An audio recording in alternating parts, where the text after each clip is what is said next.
Desdemona is a young girl who has, at the start of the play, just fallen completely in love. She's married Othello, who is more than twice her age in our production, and her father had no idea that she was going to do this. Desdemona's place within society is that she's a senator's daughter, so she is quite high in the ranks of society.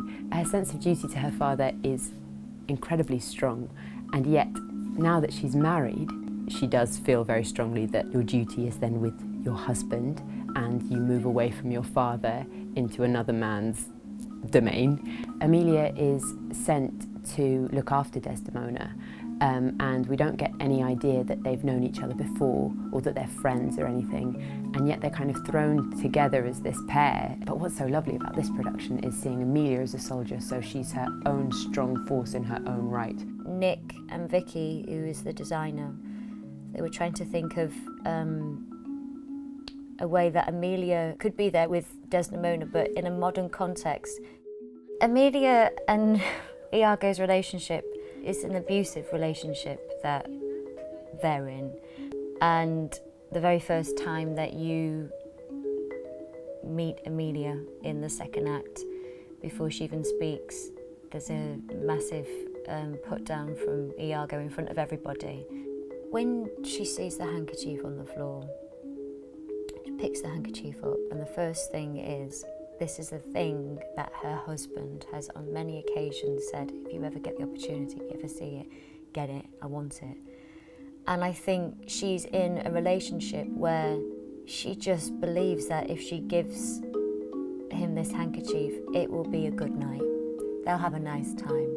She makes a terrible, terrible mistake. She'd never believe what that would lead to. The scene that she does keep quiet and doesn't jump in to help Desdemona, she's stood to attention, and I just think she's too frightened to. It's so hard to understand why Emilia would just not tell her that she found the handkerchief. And I think there isn't quite that closeness, and Desdemona's from another world. And also Emilia's so wrapped up in wanting to please her husband that it's only when it's too late that she realises that actually she should have said something. Desdemona's kind of doing the same thing by saying it's not lost either.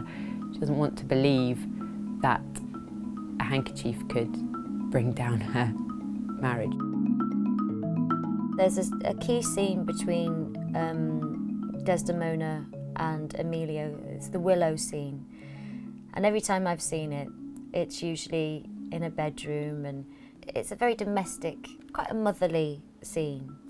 And we're playing the scene outside on 2 deck chairs with cans of beer, just in this space. And I think you see these 2 women through that scene, I think, become friends and talk as equals rather than Emilia as someone who kind of works for her. It's so nice that they get to sit and have a beer together and talk about men. And Desdemona finally gets to ask Emilia, "Dost thou in conscience think, tell me, Emilia, there be women do abuse their husbands in such gross kind?" Emilia's an older voice, but I think she's trying to be a comforting voice by saying, yes, absolutely. Of course there are.